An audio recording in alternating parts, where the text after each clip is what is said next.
नमस्कार। जय श्री कृष्णा। कथा संग्रह विजय लक्ष्मी चैनल में आप सबका स्वागत है। आपको मैं नल दमयंती प्रेम कथा सुना रही हूँ।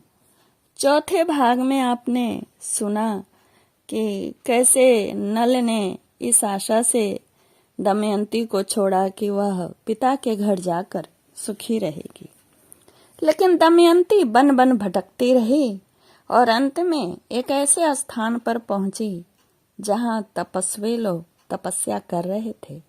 उनसे अपना भविष्य कथन सुनी और आश्चर्यजनक घटना हुई कि वह दृश्य गायब हो गया। उसके आगे की घटना इस 5वें भाग में है।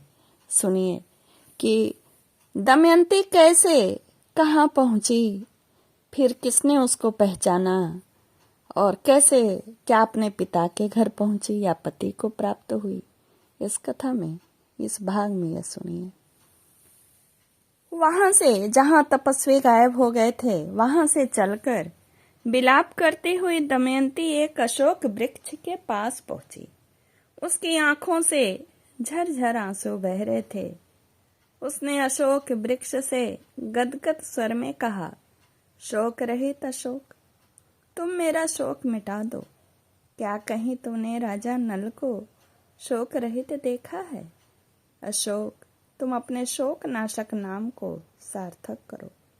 दमयंती ने अशोक की प्रदक्षिणा की और आगे बढ़ी और भयंकर वन में अनेकों वृक्ष, गुफा, पर्वतों के शिखर और नदियों के आसपास अपने पति देव को ढूंढती हुई दमयंती बहुत दूर निकल गई। वहां उसने देखा कि बहुत से हाथी, घोड़ों और रथों के साथ व्यापारियों का एक झुंड आगे बढ़ रहा है।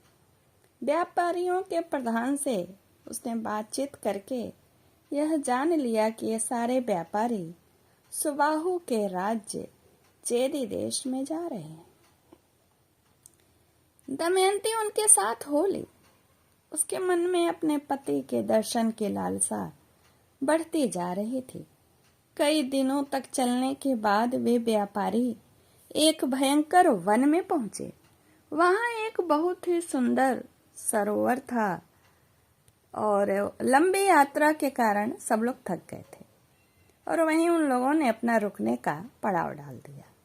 और उसी समय, रात के समय, एक हाथियों का जो झुंड था उन व्यापारियों पर टूट पड़ा और व्यापारियों में बहुत भगदड़ मची। सारे व्यापारी नष्ट भ्रष्ट हो गए। इस महासंहार को नींद टूटने पर जब दमयंती देखी, तो बड़ी दुखी और बावली भयभीत हो गई, क्योंकि उसने कभी ऐसी घटना नहीं देखी थी कि हाथियों से मनुष्यों का ऐसा संहार। वह डर कर वहां से भाग निकली और जहां पर कुछ संयमी वेद पाठी ब्राह्मण अपनी जान बचा के खड़े थे और बच गए थे उस महासंहार से, वहीं गई। उसके शरीर पर आधा वस्त्र था, आपको पता है, आधा वस्त्र फाड़ लिए थे नल जी और उसी से अपने शरीर को ढक के निकल लिए थे। सायंकाल के समय वह उन व्यापारियों के साथ चेदी नरेश राजा सुबाहु के राजधानी में जा पहुंची। जिस समय दमयंती राजधानी के राजपथ पर चल रही थी, वही उसको सब लोग बावल ही समझ रहे थे, क्योंकि तरीके से कपड़े लत्ते नहीं थे। छोटे छोटे बच्चे उसके पीछे हो लिए। दमयंती राजमहल के पास से जब होकर जा रही थी तो राजमहल के खिड़की पर राजमाता बैठी थी। उन्होंने देखा कि एक सुंदर स्त्री युवती, कुछ बच्चे उसे परेशान कर रहे हैं, दुखी है, उसकी सहायता की इच्छा है, तो अपनी दासी को भेजकर उसे बुलवाया और कहा कि देखने में तो तुम बहुत दुखिया जान पड़ती हो, लेकिन स्वरूप से तुम बहुत ही तेजस्विनी लगती हो। तुम बताओ, यह इस अवस्था को कैसे तुम प्राप्त हुई? दमयंती ने कहा, मैं एक पतिव्रता नारी हूँ। मैं हूं तो कुलीन, परंतु दासी का काम मैं कर सकती हूँ। आपके अंतःपुर में रह सकती हूँ, अंतःपुर में रह चुकी हूँ।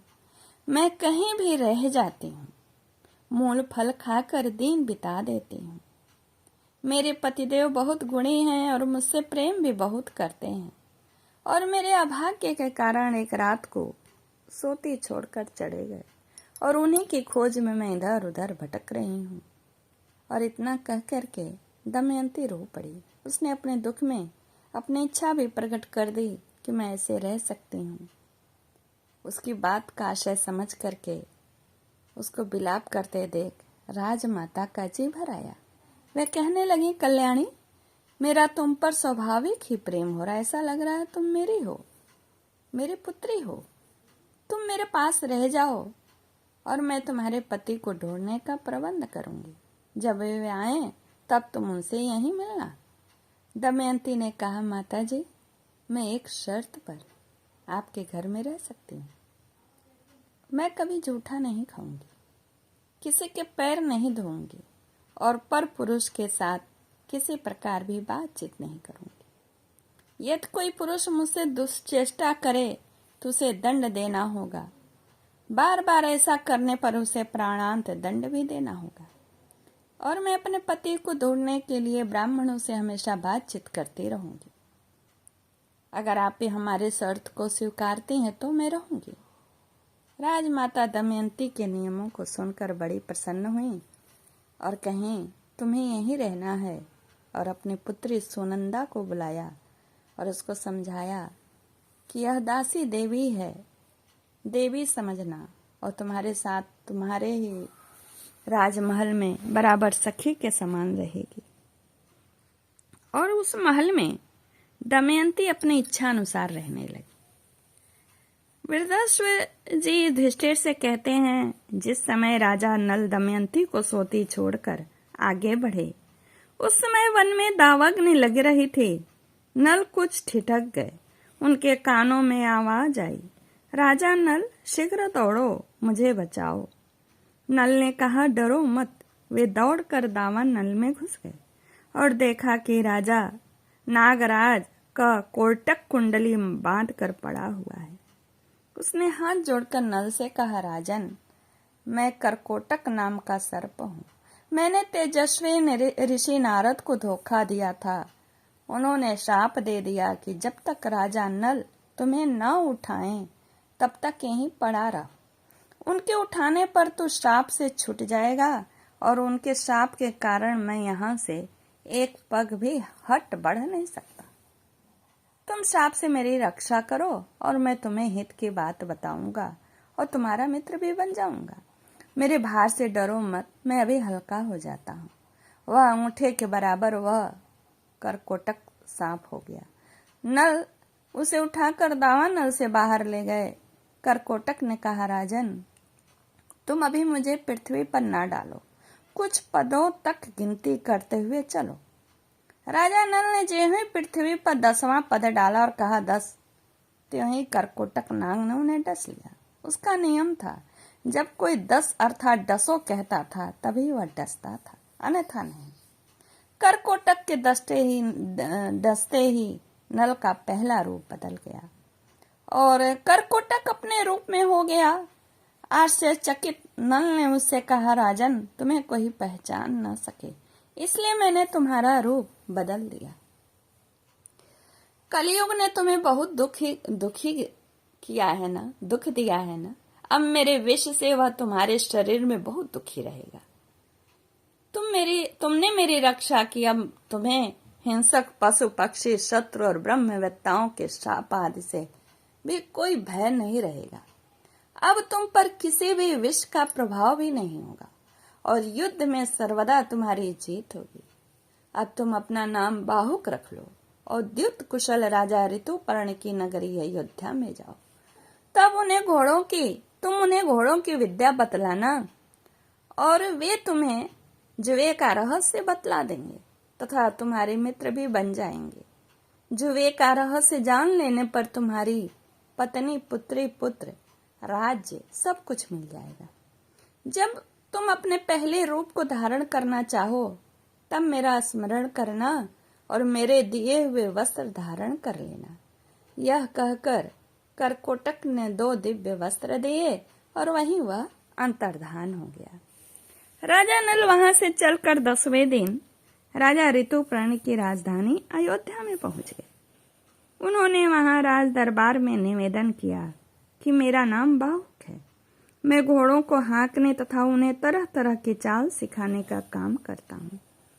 घोड़ों की विद्या में मेरे जैसा निपुण इस समय पृथ्वी पर और कोई नहीं है। अर्थ संबंधी तथा अन्य गंभीर समस्याओं पर मैं अच्छी सम्मति देता हूँ और रसोई बनाने में भी मैं चतुर हूँ एवं हस्त कौशल के सभी काम तथा दूसरे भी कठिन कामों को मैं करने की चेष्टा करूंगा। आप मेरी आजीविका निश्चित करके मुझे रख लीजिए। ऋतुपर्ण ने कहा, बाहु तुम भले आए, तुम्हारे जिम्मे ये सभी काम रहेंगे, परंतु मैं शीघ्रगामी सवारी को विशेष पसंद करता हूँ, इसलिए तुम ऐसा उद्योग करो कि मेरे घोड़ों की चाल तेज हो जाए। मैं तुम्हें अश्वशाला का अध्यक्ष बनाता हूँ। तुम्हें हर महीने सोने की 10,000 मोहरें मिला करेंगी। इसके अतिरिक्त वारसेण जो नल का पुराना सारथी था और जीवल हमेशा तुम्हारे साथ उपस्थित रहेगा। तुम आनंद से मेरे दरबार में रहो। राजा ऋतुपर्ण से सत्कार पाकर राजा नल बाहुक के रूप में वारसेण और जीवल के साथ अयोध्या में रहने लगे। राजा नल प्रतिदिन रात को दमयंती का स्मरण करके कहा करते कि हाय हाय तपस्वनी दमयंती, भूख प्यास से घबरा कर थकी मांदी उस मूर्ख का स्मरण करती होगी, अपने को न जाने कहाँ सोती होगी। भला वह अपने जीवन निर्वाह के लिए किसके पास जाती हो। इसी प्रकार वे अनेक बातें सोचते और इस प्रकार ऋतुपर्ण के पास रहते, उन्हें कोई पहचान न सके। और इधर जब विदर्भ नरेश भीम को यह समाचार मिला कि मेरे दामाद और नल राज्यच्युत होकर मेरी पुत्री के साथ वन में चले गए, आगे उन्होंने क्या किया, कौन सा उद्योग किया, कैसे पता करा, ये सब अगले वीडियो में मैं सुनाऊंगी, 6ठे वीडियो में। नमस्कार, जय श्री कृष्ण।